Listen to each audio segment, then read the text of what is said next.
নেডের মা তাকে শুভরাত্রি জানিয়ে চুম্বন করার সময় হঠাৎ মাটিতে লুটিয়ে পড়লেন। নেড তার মায়ের গাল স্পর্শ করল এবং আশ্চর্যজনকভাবে তিনি পুনর্জীবিত হয়ে উঠলেন। কিন্তু পরের দিন নেড যখন তাকে আবার স্পর্শ করল, তিনি পুনরায় মৃত্যুর কোলে ঢলে পড়লেন।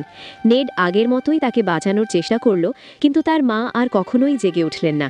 তখন নেড বুঝতে পারল যে তার একটি অসামান্য ক্ষমতা রয়েছে। সে কোনো মৃতকে স্পর্শ করলে সে বেঁচে উঠবে, কিন্তু যদি সে দ্বিতীয়বার তাকে স্পর্শ করে তবে সে চিরতরে মারা যাবে। সে এই ক্ষমতা নিয়ে ভয় পেয়ে গেল।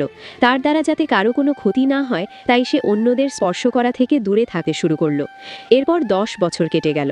নেড একজন দারুণ পেস্ট্রি শেফ হয়ে উঠল। সে তার দোকানে কেক এবং মিষ্টি বানাতো। তার একটি বিশেষ প্রতিভা ছিল। সে পুরনো বা মৃত ফলমূল স্পর্শ করে সেগুলোকে একদম তাজা করে তুলত। তার তৈরি কেকগুলো দেখতে সাধারণ হলেও খেতে দারুণ ছিল।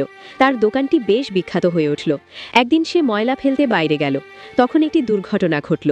ছাদ থেকে পড়ে গিয়ে একজন মানুষ মাটিতে লুটিয়ে পড়ল এবং মারা গেল। কিন্তু নেড তাকে স্পর্শ করা মাত্রই লোকটি বেঁচে উঠল।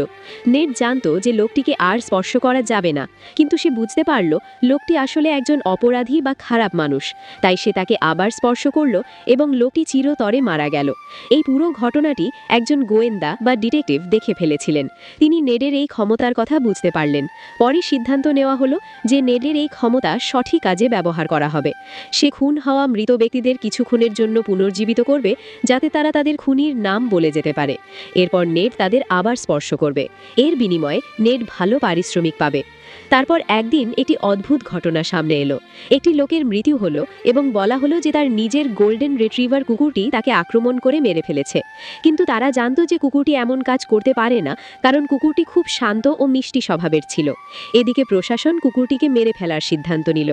আসল সত্য বের করার জন্য গোয়েন্দা নেডকে ডাকলেন এবং তাকে সেই মর্গে নিয়ে গেলেন যেখানে মৃতদেহটি রাখা ছিল। নেড মৃত লোকটিকে আলতো করে স্পর্শ করল। সে 1 মিনিটের জন্য বেঁচে উঠল এবং আসল সত্যটা জানিয়ে দিল। আসলে কুকুরটি ছিল সম্পূর্ণ নির্দোষ। তাকে অযথাই ফাঁসানো হয়েছিল। এভাবেই নেড গোয়েন্দাকে সাহায্য করল এবং কুকুরটিকে বাঁচিয়ে আসল সত্যটা পৃথিবীর সামনে তুলে ধরল।